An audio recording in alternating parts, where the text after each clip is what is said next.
en els últims anys hi ha un cop consolidada la democràcia i, per tant, sense capacitat de tornar enrere, com sempre s'havia fet la repressió dels interessos catalans per una dictadura, per un cop d'estat, per una guerra civil, és quan ja es veu, d'una manera creixent, que dins d'Espanya no hi ha res a fer, que els interessos catalans no són respectats, que existeix un espoli fiscal que és impossible que un país pugui resistir. Tot això ha demostrat que la convivència amb Espanya no portava enlloc, és a dir, només podia conduir a la desaparició de Catalunya en tant que nació. Ara parlem d'un independentisme que cada vegada és menys antiespanyolista, és un independentisme que es formula en positiu, que el que vol és tenir futur, vol que aquest país tingui uns altres horitzons. I això vol dir que jo diria que l'independentisme ja no està associat necessàriament ni tan sols amb el nacionalisme, sinó que més aviat és una cosa que molta gent, per raons molt diferents, poden desitjar, una cosa així. Per tant, és un independentisme més polític, més institucional, més econòmic, més, diguem-ne, de projecte polític i no tant un independentisme d'aspiració nacional o identitària o sentimental, que ha estat molt important perquè sense el cor és impossible tenir el cap, però només amb el cor tampoc es va enlloc. S'ha pres consciència de que la via autonomista havia arribat al seu final. És a dir, que això s'havia acabat, que no donava més de sí, que no era veritat que amb un estatut, amb un nou estatut, poguéssim tenir horitzó per 25 anys més. I a partir d'aquí el camí que ens queda és o ajupir el cap i fer com xais i obeir, o aixecar el cap, com fan les nacions que tenen autoestima i que es volen fer respectar, i avançar cap a la constitució de l'estat propi. Hola, bona tarda. El sí s'ha imposat amb claredat en la consulta popular sobre la independència que s'ha fet avui a Arenys de Munt. El 96,3% dels electors han votat afirmativament i un 2,3% hi han votat en contra. L'ambient d'alegria era el que planava entre molts dels participants que a les 8 del vespre, quan s'ha acabat la consulta, s'han volgut reunir al centre del mural d'Arenys de Munt, que és el lloc on s'han anat a votar durant tot el dia. Els organitzadors s'enorgullien pel fet.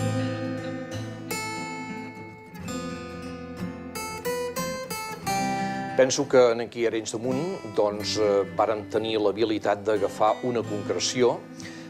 N'hi havien hagudes moltes, però la concreció del fet de les consultes era donar la veu al poble. I hem demostrat que són capaços, ja que no ens deixen votar d'una manera oficial, organitzant un sistema de plenes garanties, amb voluntaris, sense recursos, sense administració pública, exercint ja d'estat. I per mi, tot això de les consultes, és la meva percepció personal, diguem, és el moviment, o sigui, la iniciativa popular més important des d'aquelles grans manifestacions dels anys 70. I també pensem que hi ha tingut molt a veure els passos maldestres que ha fet l'Estat respecte a aquestes consultes. Ha fet que aquesta corrent imparable del poble de Catalunya cap a la independència hagi aparegut amb més força. Perquè ha servit per fer quantitat d'actes, fer debats. S'ha parlat molt, ha posat el debat en primer pla.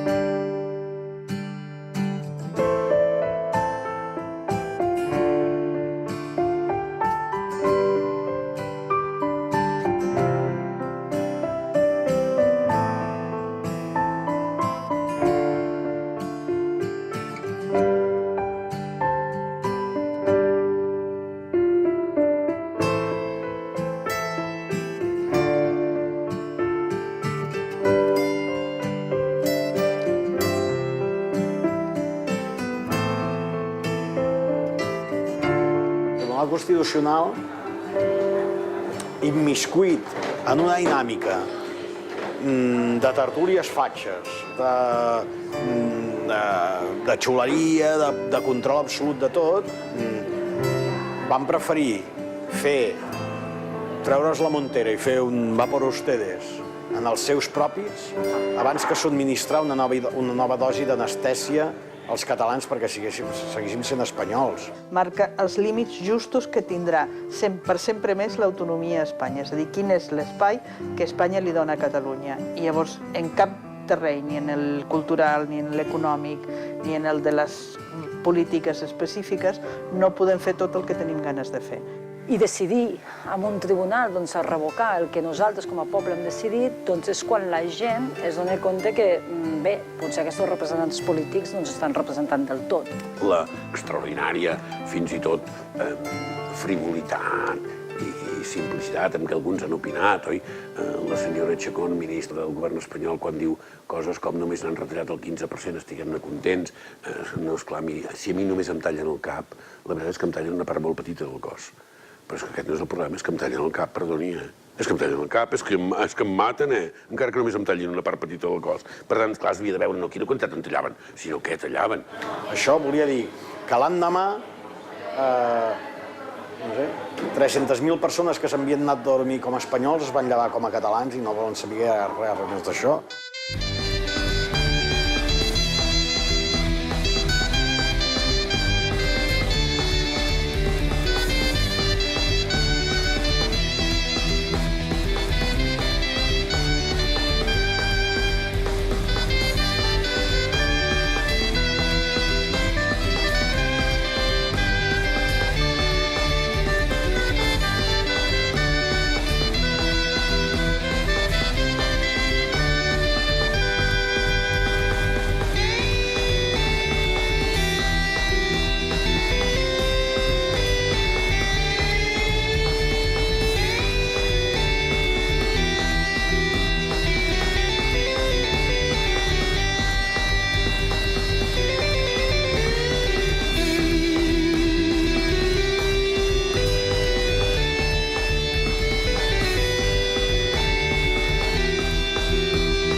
Tan nefast i va percebut tan bé la ciutadania que el 10 de juliol del 2010 va sortir al carrer dient ja n'hi ha prou. La manifestació s'havia pensat com una protesta davant de la sentència del Tribunal Constitucional, però de fet, si l'analitzem ara, veiem que aquella manifestació va ser una proposta d'actuació. La gent ja no protesta per la sentència del Tribunal Constitucional contra l'Estatut, sinó que el que crida és independència.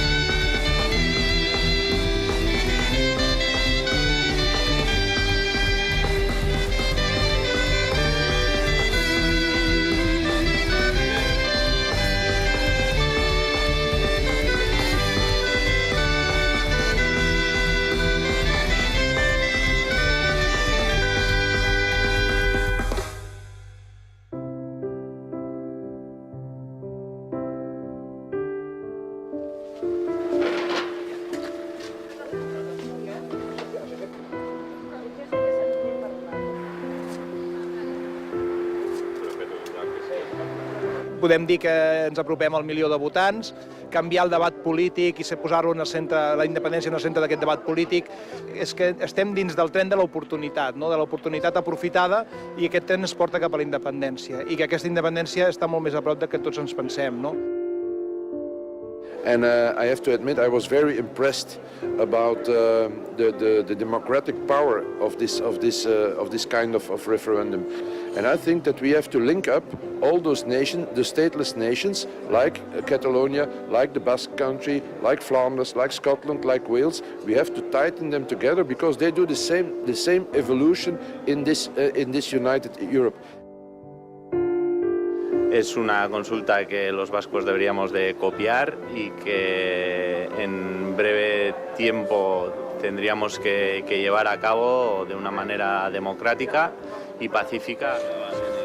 Els observadors internacionals han fet testimoni de la rigorositat, de la seriositat d'aquest procés democràtic i ciutadà, però a part ens han ajudat a una tasca d'internacionalitzar el debat sobre la independència que existeix a Catalunya.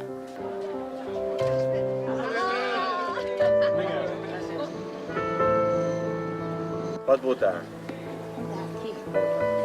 C'est la démonstration que le peuple catalan, malgré ce qu'en pensent les autorités, malgré ce qu'ils ont fait pour empêcher cela, que le peuple catalan a la volonté de voter et de se prononcer sur son avenir institutionnel.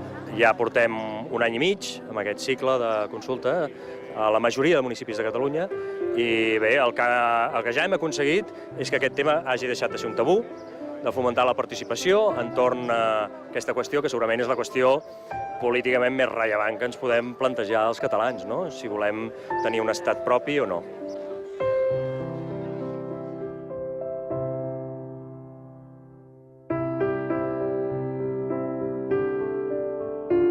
Barcelona ha votat a favor de la independència de Catalunya.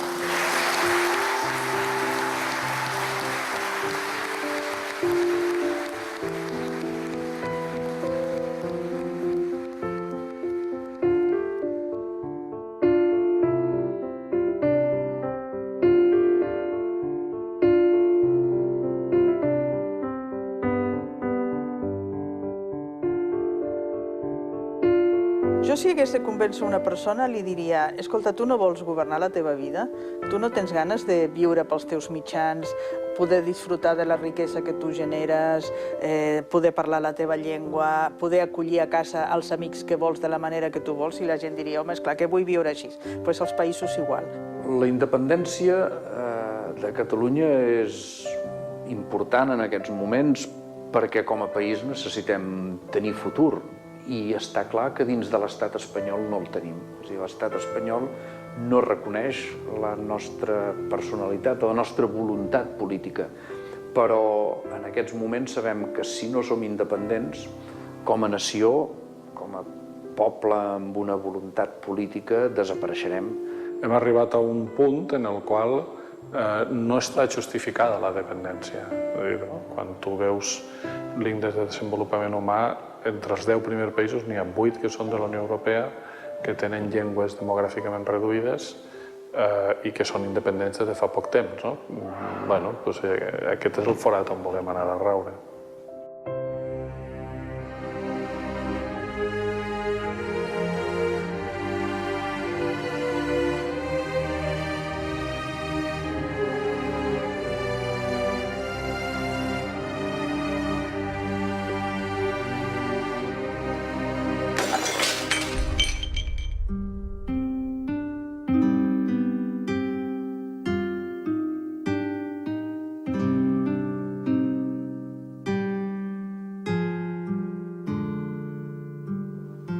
Jo crec que a Catalunya es troben en una cruïlla en aquest moment. Es troben en la cruïlla que ha de triar si esdevé una comunitat autònoma d'Espanya, una comunitat autònoma pobra o esdevé independent. Estem explotats des de fa molts anys per Espanya, és a dir, tenim l'anomenat dèficit fiscal enorme i creixent. És el moment que hem d'entendre que no podem resistir per més temps un espoli fiscal de 20.000 milions d'euros, del 10% de tot el nostre producte interior brut, que se'n va a Madrid amb impostos que no tornen al nostre país. Des de Catalunya no es pot decidir què farà l'aeroport de Barcelona, cosa que ja és absolutament ridícula. No és que no es pugui decidir la independència, és que no es pot decidir l'aeroport. És que no es poden decidir les beques universitàries. És que no es pot decidir l'ajut que es donen als aturats. És que no es pot decidir l'ajut que es donen a les empreses, a les petites i mitjanes empreses que són el teixit de Catalunya. És que no es pot decidir res. Que la meitat de les infraestructures que Catalunya necessita, l'estat espanyol no ens les construeix. Això vol dir que la nostra economia està escanyada i si no es fa el famós corredor mediterrani ferroviari estarà encara més escanyada. L'aposta del desenvolupament espanyol no passa mai per Catalunya. Econòmicament, Espanya és un mercat, en molts casos, principal per moltes empreses, però això, com he dit, diguem-ne, anirà variant amb els propers anys i, diguem-ne, políticament té costos creixents en la mesura en què l'estat espanyol només prioritza infraestructures radials i gestiona aeroports, ports i trens, sucursalitzant a Madrid tots els territoris de l'estat espanyol i que, des del punt de vista del finançament autonòmic, discrimina objectivament Catalunya, com això és fàcil de comprovar mirant articles i llibres dels millors catedràtics d'Hisenda Pública, en què diuen que l'Espanya autonòmica està molt més a prop del model centralista unitari francès que no pas dels països federals avançats com Alemanya, Canadà, Estats Units. És el moment d'entendre que si volem realment afrontar la crisi, si volem disposar dels instruments per fer front a aquesta crisi, només ser un estat, només disposar dels mateixos instruments polítics dels que disposen tots els altres estats d'Europa ens permetrà fer front a aquesta dificultat econòmica.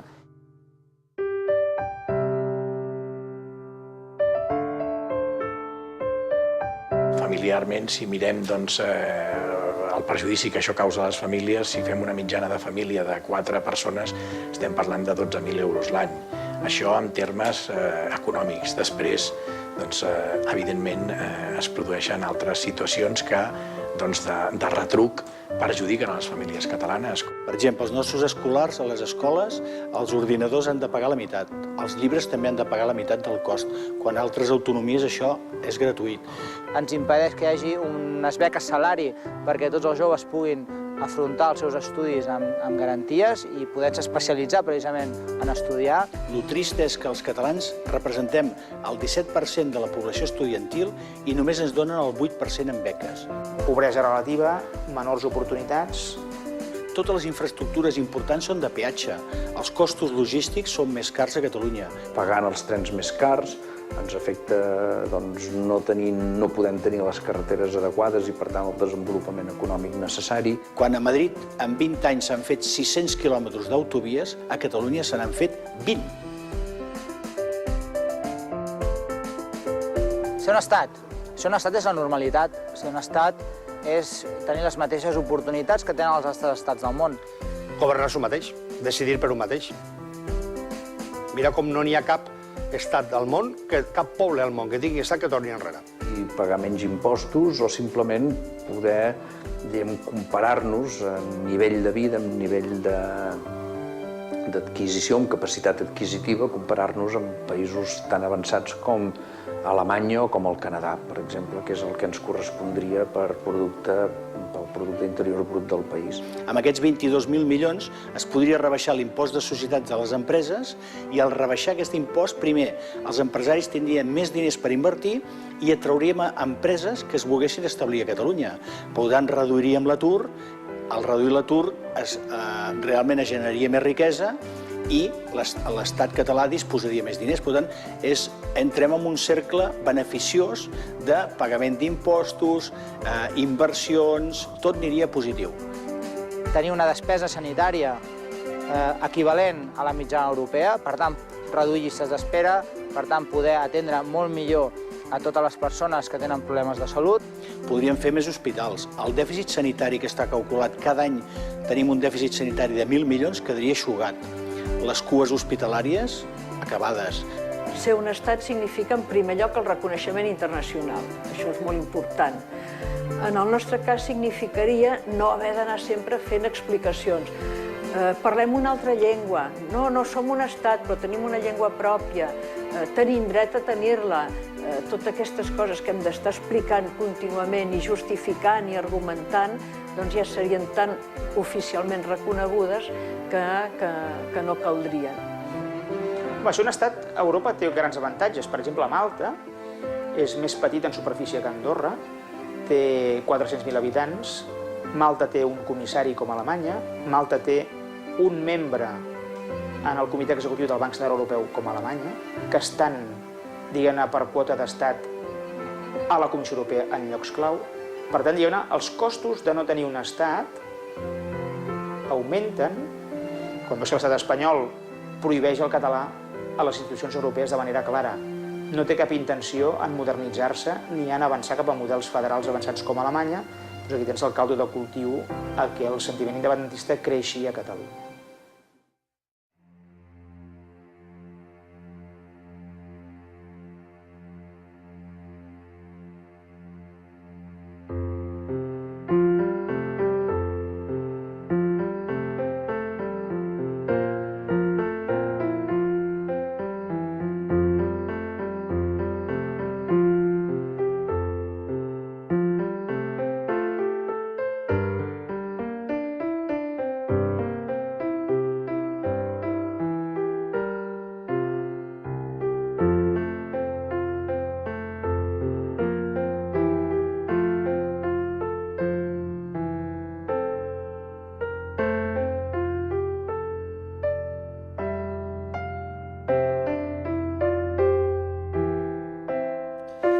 El català està en una situació molt difícil perquè en les situacions de bilingüisme forçat, com és la de Catalunya, és a dir, el castellà està imposat legalment a Catalunya, fa que la llengua més feble, que en aquest cas és el català, tendeixi a desaparèixer.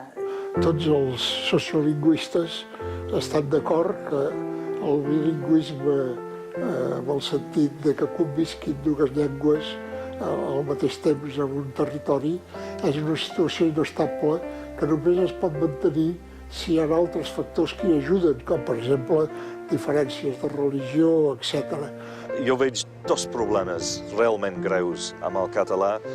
Un és que els mateixos catalanoparlants no el fan servir amb gent que tenen aspecte estranger i utilitzen el català i són els mateixos catalanoparlants que no els responen en català.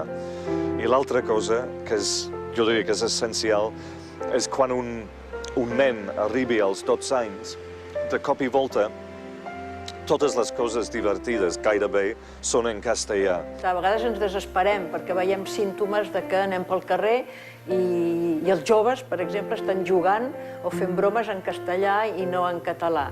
Però, d'altra banda, mai en la nostra història hi havia hagut tantes persones que coneguessin i que fossin capaces de llegir en català. Però el que és lògic és que en un marc de competència global entre les llengües, perquè al final això és un mercat lingüístic, les llengües que no són grans, que no estan en una posició hegemònica, tenen els seus riscos i necessiten el paper d'un estat que les defensi. L'estat espanyol no defensa el català, per tant, no ens en podem refiar. Aquesta és una altra bona raó per voler la independència, de cara a preservar el futur de la nostra llengua.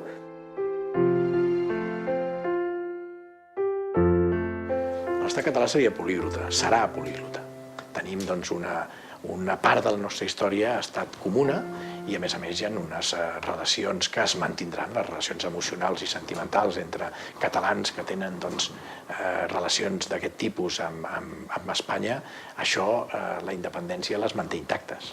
També dependrà del procés. Si el procés d'independència, diguem-ne que la relació amb Espanya es manté amb una certa civilització o amb una certa civilitat, serà molt més fàcil això. En el cas de que la reacció espanyola sigui, diguem-ne, poc civilitzada, serà difícil mantenir el castellà com a llengua oficial. Però en tot cas serà la nostra decisió.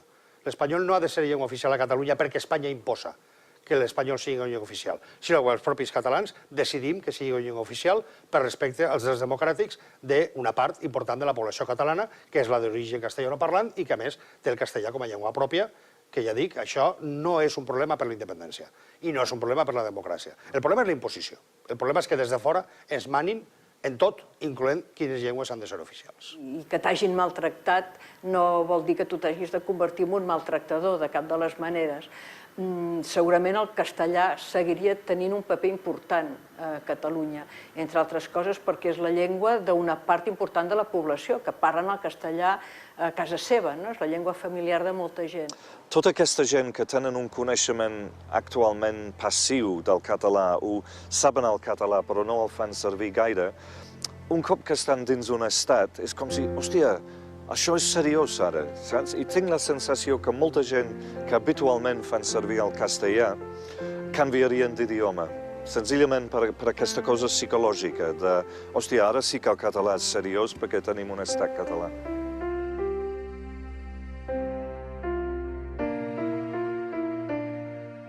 La immigració juga el paper que sempre ha jugat totes les immigracions que ha tingut el país, que és d'afegir-se al cos social català i, per tant, d'esdevenir catalans. A la immigració el que hem de fer és seduir-la amb el projecte de país. La construcció de l'estat català independent de la comunitat internacional correspon a tots els catalans i catalanes, a tots els que vivim i treballem a Catalunya. Els estrangers, si han vingut aquí per prosperar i resulta que una Catalunya independent és una Catalunya més pròspera, si estan ben informats, són gent que haurien d'optar per la independència sense cap mena de dubte. És a dir, els seus interessos van lligats a la independència de Catalunya. Doncs eliminar el racisme, utilitzar el català amb normalitat. Benvinguda a la diversitat, enriqueix la societat, fa una societat més plural, més lliure i fa una societat en la qual tots puguem ser catalans, sigui l'origen, la llengua, la religió, el color de la pell, perquè tots som un sol poble i una sola nació democràtica, participativa, oberta i que, per tant, pot plantejar-se el repte més important que un poble pot plantejar-se a si mateix, que és la independència.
Bé, les traves que posa l'estat espanyol al reconeixement internacional de l'esport català i de les seleccions catalanes són totals.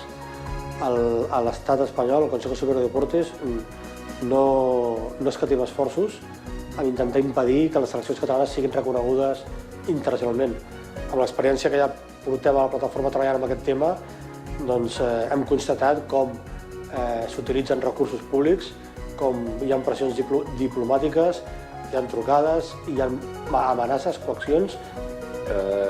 Diria que ja no és una qüestió de partit polític que governi a l'Estat, tant abans amb el PP com ara amb el PSOE. La posició sempre ha estat molt clara i les converses que hem mantingut amb el Consejo Superior de Deportes són absolutament contraris al reconeixement internacional de les seleccions catalanes. Perquè la clau no és tant el reconeixement internacional de les seleccions catalanes existeixen de ple dret i ningú posa en dubte la seva existència.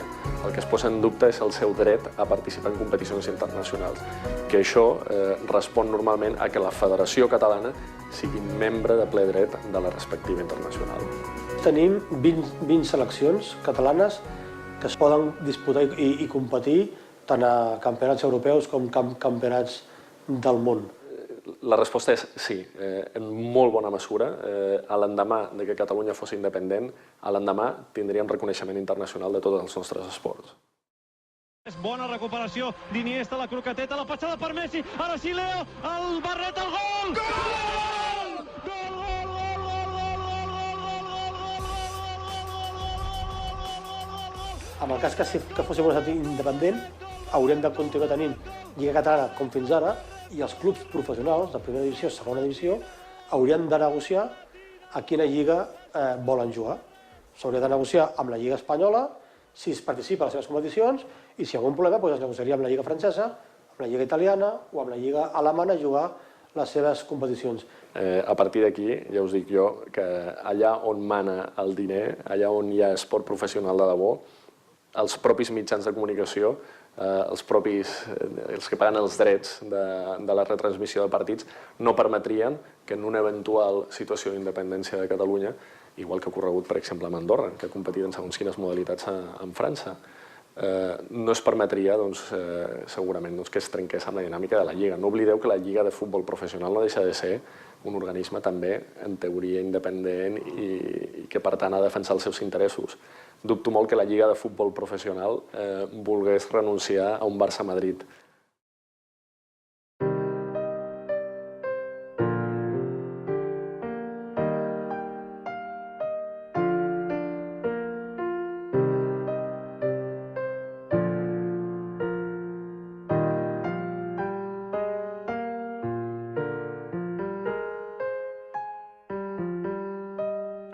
És viable en tots els sentits. És viable econòmicament. De fet, tots els estudis ho corroboren. El que no és viable a Catalunya és dins d'Espanya. i és viable políticament perquè la resposta espanyola violenta, de dictadura, de repressió, ja no és possible, i és viable jurídicament perquè en l'àmbit internacional està absolutament reconegut. La immensa majoria dels estats que n'hi ha al món són independents del segle XX. No és que sigui viable, és que ens situa en un escenari increïble. Jo el que no entenc és com la gent no té més pressa per ser independents. Seria viable de totes. La prova és que Kenneth Rogoff, economista de Harvard, que va ser execonomista en cap del Fons Monetari Internacional i que està assessorant la Unió Europea en temes de rescats, quan li pregunten com veu Espanya, diu Espanya té la sort que té Catalunya, que si fos un país independent seria un dels països més potents del món. La gent sempre vol saber quin és el camí per fer la independència, que és la proclamació unilateral per part del Parlament de Catalunya. Que abans de fer això s'haurien de fer uns passos, abans de proclamar l'acte de sobirania, que seria, per exemple, primer el govern que estigui manant hauria de refer, o sigui, preparar les relacions internacionals. S'ha d'avisar a tots els països europeus i sobretot als Estats Units que ens independitzarem. S'hauria de preparar també un grup de treball per a la transferència de tota la informació de l'agència tributària. S'hauria de preparar tot el tema de la seguretat. Què vol dir? Que si es fes un referèndum amb totes les garanties de seguretat. I un cop tens lligat això i has avisat a tothom, es fa l'acte de sobirania i després ve la segona part, que és negociar amb Espanya. Clar, amb Espanya hem de negociar molt, però per tot això hi ha la Convenció de Viena de l'any 85 que especifica com s'ha de fer la secessió de dos estats. Per tant, l'únic que s'ha de demanar és que vinguin observadors internacionals de Nacions Unides i de la Unió Europea i que en aquest procés de negociació hi siguin a la taula. Per tant, és un procés que s'haurà de seguir, que portarà uns mesos, però al final, gràcies a la Unió Europea, en sortirem bé.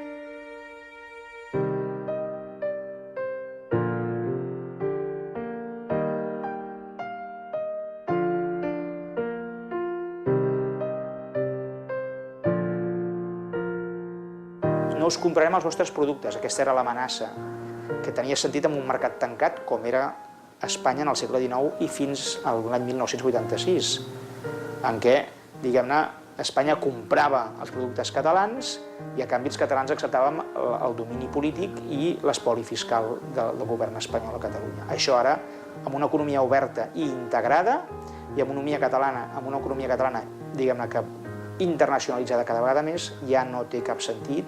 Avui en dia, del que fabrica Catalunya, una tercera part l'exporta a Espanya, una tercera part és consum català i una tercera part és exportació. Que ja només depenem del mercat espanyol amb una tercera part, però és que cada any és mig punt s'incrementa l'exportació fora d'Espanya i mig punt es retalla l'exportació a Espanya. I quan hi va haver el gran boicot que es va fer perquè el tema de l'Estatut van fer el boicot al cava, que va ser, diguéssim, el producte estrella que li van fer boicot, resulta que el boicot que li van fer va ser un 6,5% de la venda del cava, però les exportacions van créixer un 6%. Com que l'exportació és el 60% del que es produeix, resulta que es va compensar amb el boicot del cava, o sigui, encara es va vendre més. Diguem-ne, cada vegada més, un nombre major de catalans tindrà incentius racionals creixents per l'estat propi. L'estat espanyol no ens posarà fàcil les coses, intentarà generar una por mediàtica davant del procés d'independència de Catalunya, intentarà generar alarma social, catastrofisme. No ens hem de deixar impressionar. Serà la manifestació de la seva por, serà la manifestació de la seva impotència i Catalunya, en aquests moments, l'únic que pot rebre és un maltracte mediàtic. Ja ho veiem cada dia a mitjans de comunicació, COPE, Razón, ABC, Intereconomia. Més enllà d'aquí ja no poden anar i, per tant, hem de tenir confiança en el nostre país. Dintre un context europeu és impossible un conflicte armat. Hi ha molts arguments.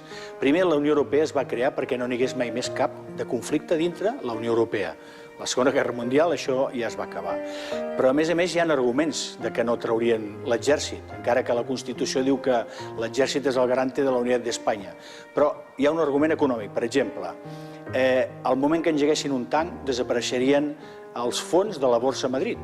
Però violència, què vol dir això? Que ens enviaran els tancs? I on els enviaran els tancs? Al parc de la Ciutadella i apuntaran i què diran? Que si no ens rendim? Però és que és, diguem, només d'imaginar que a la CNN, l'endemà de proclamar nosaltres la independència, a la CNN sortissin tancs espanyols cap al parc de la Ciutadella, amenaçant el nostre Parlament, això ja ens faria tenir la victòria immediatament a tot el món. És a dir, que per dir així, els espanyols no són tan sapastres com per enviar tancs i fer que l'opinió pública internacional es posi a favor dels demòcrates en contra dels violents. Això, diguem, no passarà.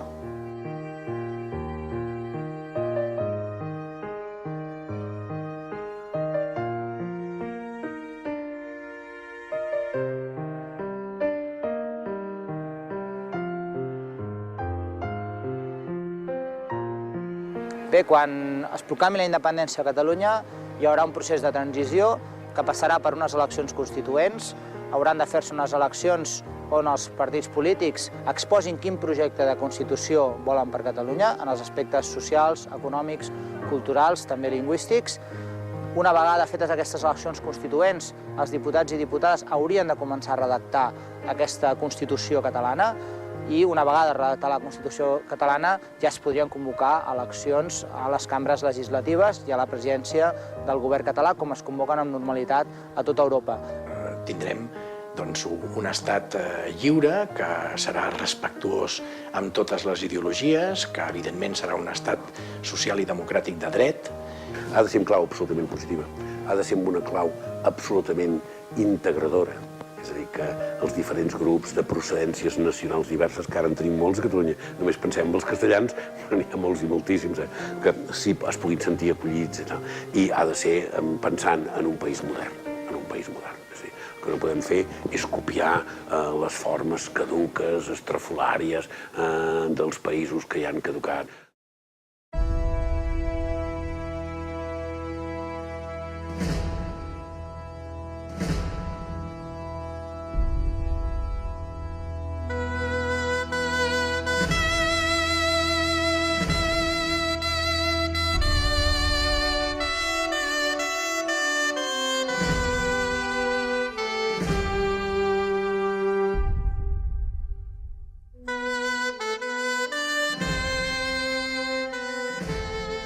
Els països catalans seran països catalans independents en funció de que els diversos països així ho decideixin. El procés d'independència a Catalunya està molt avançat i, per tant, ja hi ha una majoria, es veu per les enquestes, clara a favor de la independència, i la independència ha centrat i centra el debat polític. Parlar de països catalans és una cosa també molt complicada, perquè cada territori té el seu ritme, té el seu context polític, té la seva realitat. No es pot comparar la situació de Menorca amb Mallorca, per exemple. No es pot comparar el País Valencià amb la situació de la Franja.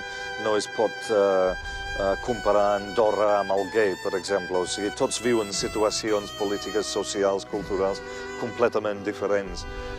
Jo crec que pensar que la independència serà simultània no és realista. Primer es produirà la independència de Catalunya i llavors es generarà una nova dinàmica, perquè la resta dels països catalans, especialment els que estan sota sobirania espanyola, veuran quina és la diferència entre governar-se un mateix o sotmetre's o continuar sotmesos a Espanya. Jo crec que una cosa no treu l'altra, es pot anar avançant, cadascú amb la seva velocitat i anar entre tots construint el país que volem, que és un poc el que nosaltres hem cantat amb les cançons.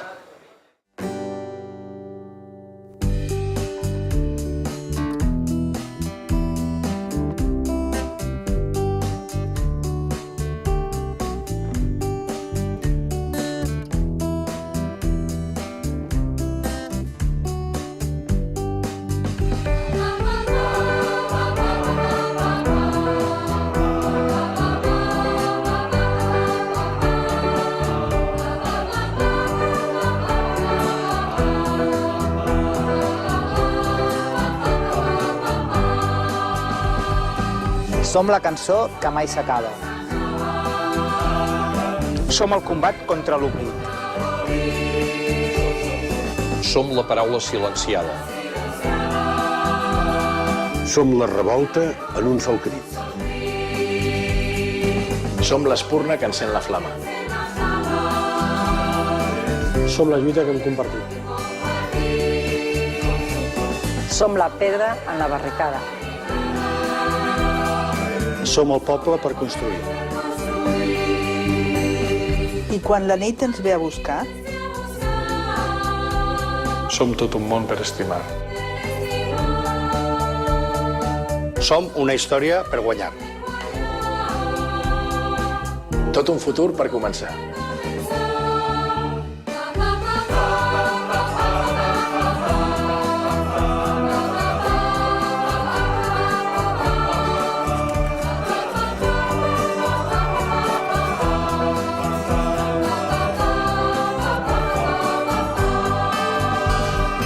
Som llàgrimes en la mirada. Som el coratge de seguir. Som la ferida mai tancada. Som la història que no han escrit. Som l'arbre enmig de la tempesta. Som els estels que vam teixir. Som l'esperança i la tristesa. Som el poble per construir. I quan la nit ens ve a buscar. Som tot un món per estimar. Som una història per guanyar. Tot un futur per començar.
som la paraula silenciada, som la revolta d'un sol crit, som l'espurna que encén la flama, som la vida que compartim.